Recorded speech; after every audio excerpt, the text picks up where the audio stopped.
commencer. Bonsoir. Je suis Barcelonabel, je suis consultant avant-vente chez Dieu. Je suis dans le monde chez Dieu depuis 30 ans, presque. Okay.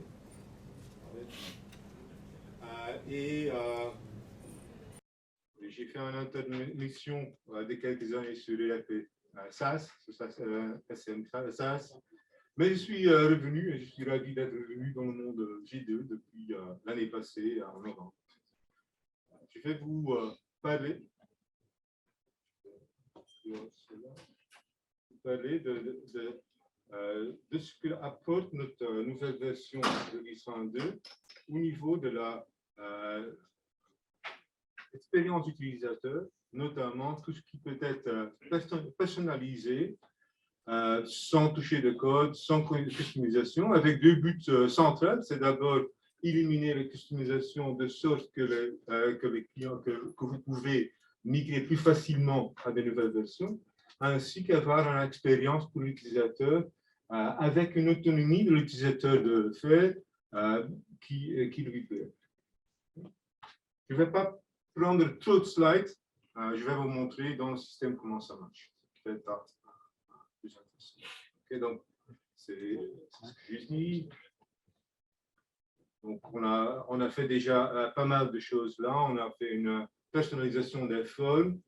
On a ajouté des possibilités là-dedans. Pareil, dans la form extension, on a ajouté des choses. Ça avance à chaque release. On voit qu'il y a des choses qui sont ajoutées. Il y a des choses qui sont complètement neuves. Par exemple, la possibilité de déclencher une orchestration à partir d'une page E1 ou d'avoir du logic sur le form directement. Donc, un peu ce qu'on a maintenant dans les formes, dans les RDA et les event rules.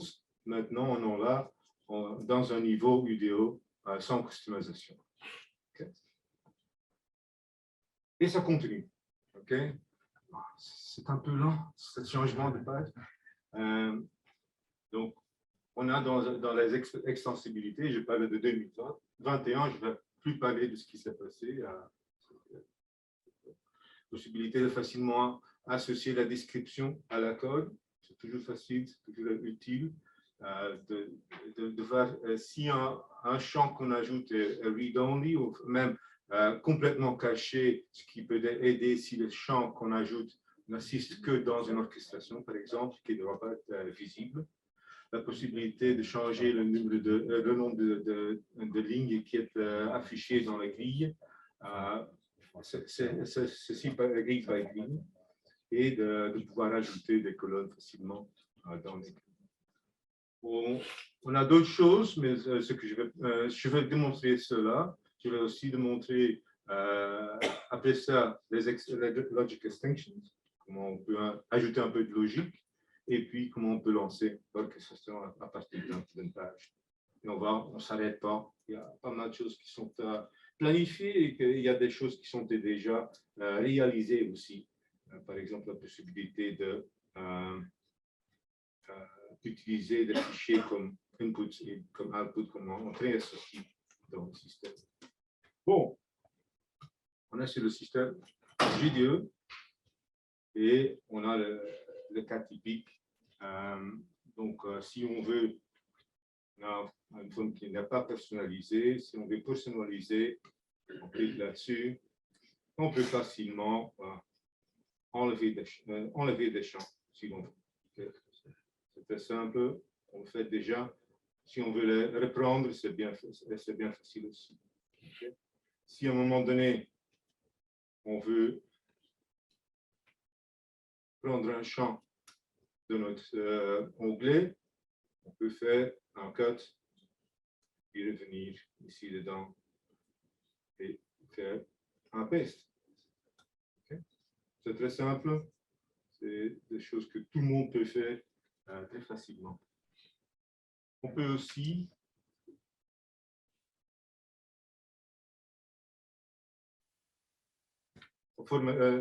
ajuster là. Donc, par exemple, je peux dire ici, je fais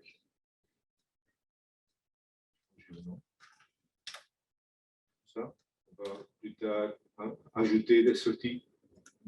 Sinon, sortie de ligne, sortie de page. Très facile.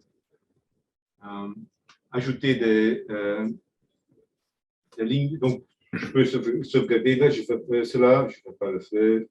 Je vais maintenant aller dans le Form Extensions.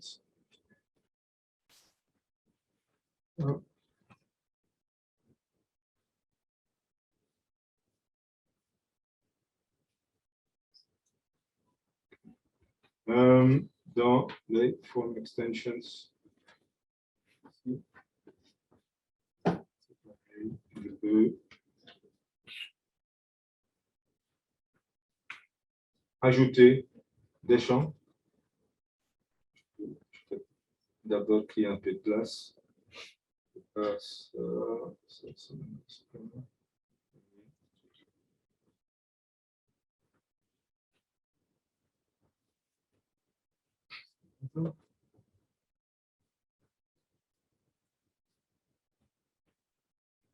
Ça aussi.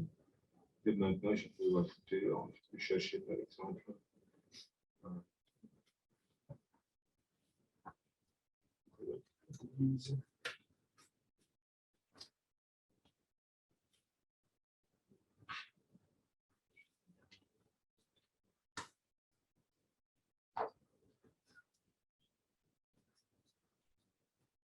Ça, si je veux associer la description, je peux associer la description, tout simplement.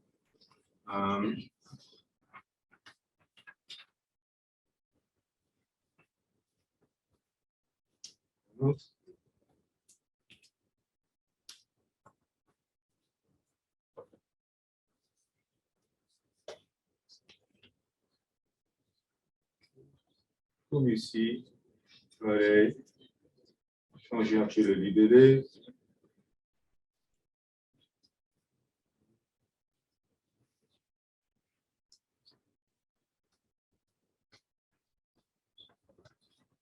Ici, properties, je peux dire, OK, ici, je fais un runtime select, un wildcard.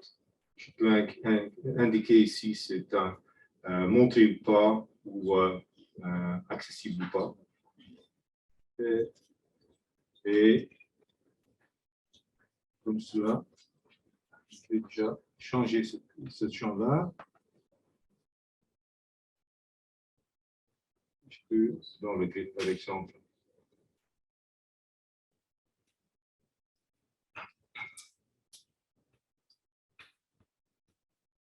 ajouter dans le grid un code, et pareil ici. Je peux associer un libellé. Toutes des petites choses, mais qui rendent la vie très facile pour un utilisateur. Et au niveau des grid properties,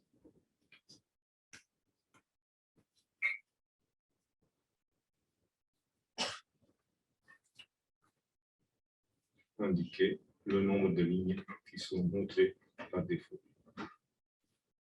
C'est simple. Et si je veux voir des champs qui sont cachés, je peux chercher sur le et je vois tous les champs qui n'ont pas été affichés et je peux les ajouter facilement. Parfait. Je sauvegarde.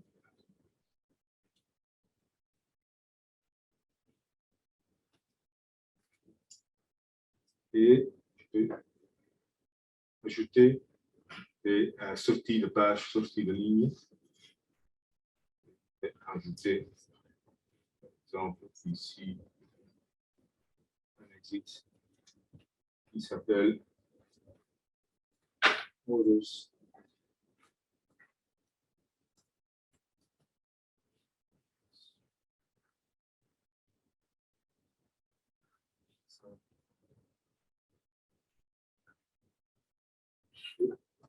Facilement, on va imaginer l'application que je veux.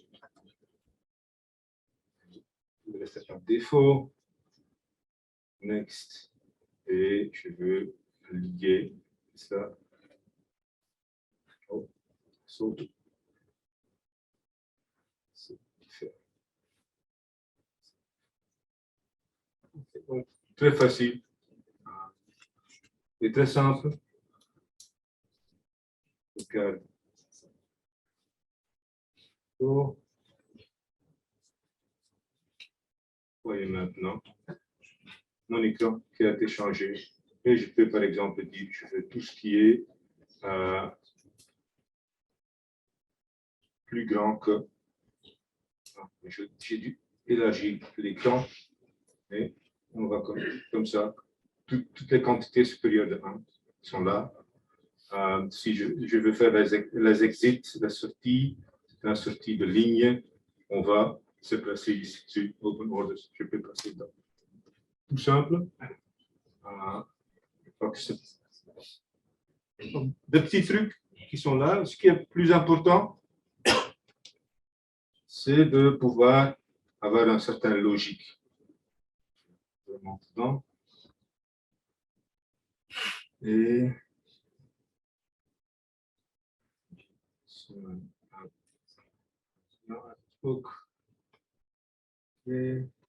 ce que je vais faire maintenant, c'est que le moment que j'ajoute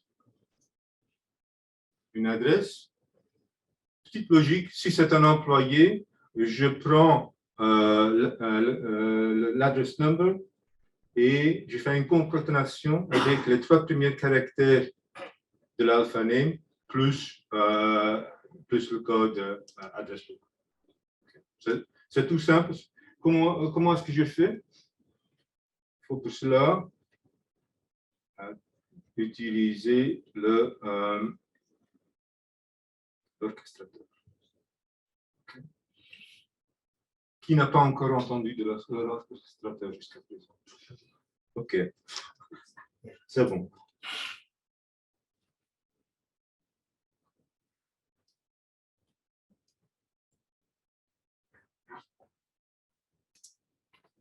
Le temps, et comme vous voyez maintenant, il y a des différences, des ajouts, notamment les workflows qui sont maintenant ici aussi dedans et la logic extension. À un moment donné, il faudra voir quelque chose, et je crois que les pages ne sont pas assez grandes pour avoir toutes les icônes dedans, c'est déjà assez complet, mais jusqu'à présent, ça va encore. Okay.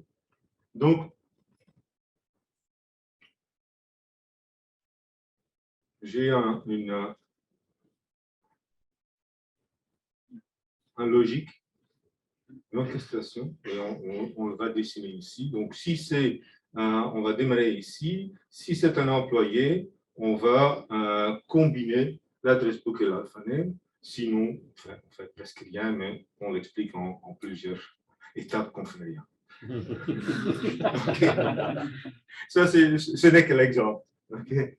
Donc, on a dans cette structure, on peut avoir des variables, des variables comme l'adresse book, alpha name, address type, alternate key et tout ça. Donc, on voit ce qui est input ou les deux. On peut avoir des variables telles quelles. On a la structure et on peut tester.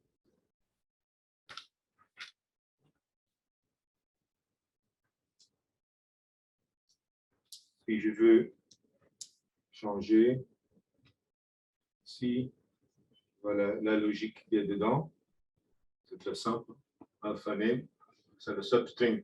Les 3 caractères de alpha name à partir de la position 0 et une concaténation de cela et là de ça. Je vais tester. Je 1, 2, 3, 4. Voilà. C'est va être un employé et je teste. OK? C'est tout simple. Si je veux que ça soit un peu plus, que c'est tout majuscule, par exemple, je peux changer la logique Et ici, je mets, par exemple, mon Internet adresse égale à une formule. Et vous voyez ici, data structure, variable, des literal, valeur système, des constants système, variable système, des expressions. Ce que je veux, c'est une fonction texte où je veux upper string de alternate address. OK? C'est simple comme bonjour. Et cela,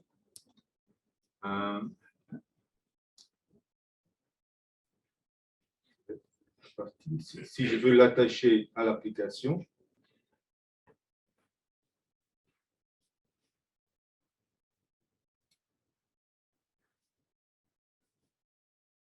j'ai la form extension où j'ai les orchestrations liées à search type. Quand on sort du search type, on fait appel à cette orchestration, tout simple.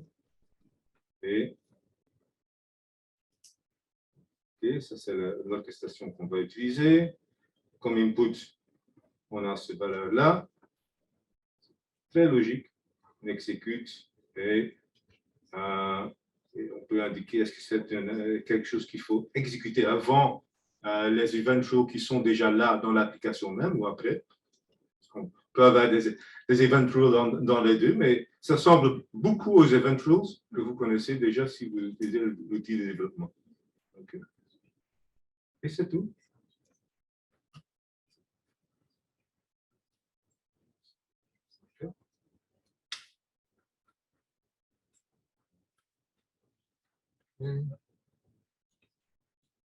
Si j'ajoute un article, c'est la même, si j'ajoute une adresse book, c'est pareil que dans le test. Okay. Donc,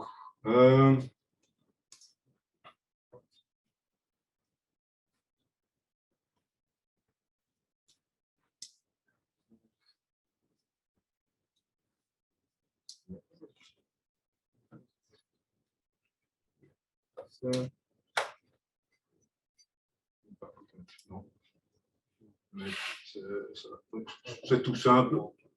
Vous pouvez être plus créatif que cela pour l'utiliser, mais ça explique ce que ça fait. Okay. Et ça, c'est peut-être pas quelque chose qu'il faut laisser à un utilisateur de faire.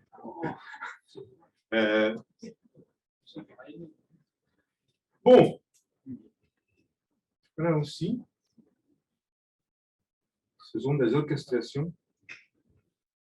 appelées à partir d'un batch. Ici, c'est tout simple. On va vérifier le niveau de stock d'un article. Mais ça peut être plus chose, je crois. Une idée, par exemple, c'est on peut, à partir de là, peut-être lancer un batch. Et quand on lance le batch, c'est un peu difficile, soit on a tout verrouillé et la personne n'a pas accès à la sélection des données ni aux options de traitement, mais parfois ce serait utile de pouvoir passer des valeurs comme une option de traitement ou des données de sélection, sélection de données quand on la lance. Donc, on peut bien avoir une orchestration qui ne demande que ces valeurs spécifiques pour la lancer. OK? C'est une possibilité. Et là, on fait une orchestration sur le batch versions qui va faire appel aux bons applications et qui passe toutes les valeurs qui sont nécessaires. Okay. Comment est-ce qu'on fait? Voilà. Page. Et voici. On a un nouveau type de pavé pour l'orchestration. C'est tout simple. Et ici, on a l'orchestration avec des valeurs. Donc, on peut indiquer un code article, un code branch, et il va le faire. Comment est-ce qu'on a établi cette orchestration? Okay.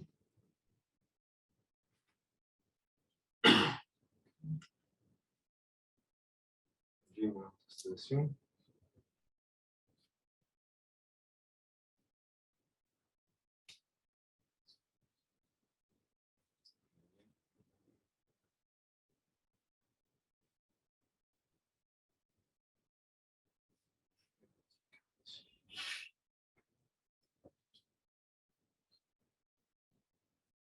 Et ici,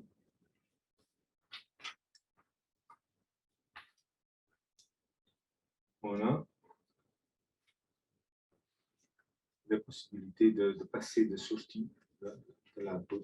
Donc, c'est en quantité. Mais ce qu'on fait, c'est comme ce qu'on veut avoir de tout, c'est un message avec l'information.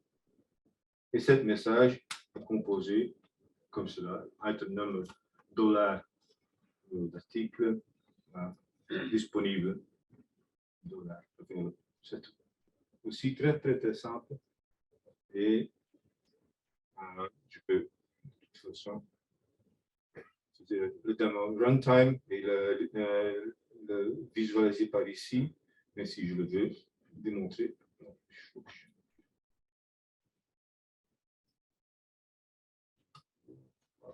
vais faire changement.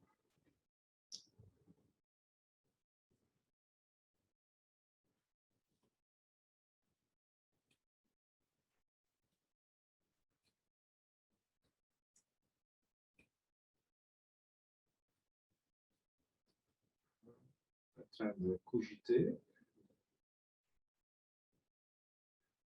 Maintenant, il propose déjà développer un peu.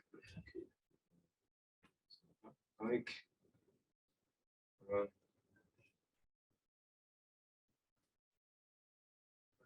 C'est tout simple, mais ça demande comme quoi est-ce qu'on peut l'utiliser. On peut l'utiliser pour de petites requêtes vite faites, comme ça, si c'est important. Mais c'est votre créativité qui va inspirer comment c'est utilisé. OK. J'ai juste une petite question. Oui. Comme c'est un icône de page composite qui appelle un batch, si l'utilisateur n'a pas accès à ce batch-là, est-ce que l'icône est grisé ou comme dans les autres menus? Je n'ai pas encore testé. Okay. Je n'ai pas encore testé ce que ça fait. De toute façon, comme toutes les orchestrations, ils font appel, ils utilisent le même système de sécurité. Donc, au pire des cas, ce n'est pas grisé, mais on ne peut rien faire. OK. OK. Démontrer. Donc, ça permet de répondre aux demandes de vos utilisateurs. C'est un coup très bas. C'est très simple. Ça élimine des raisons de customisation. C'est parfois plus simple d'utiliser cela, de faire une customisation, et ça permet de faire des mises à jour plus facilement par après.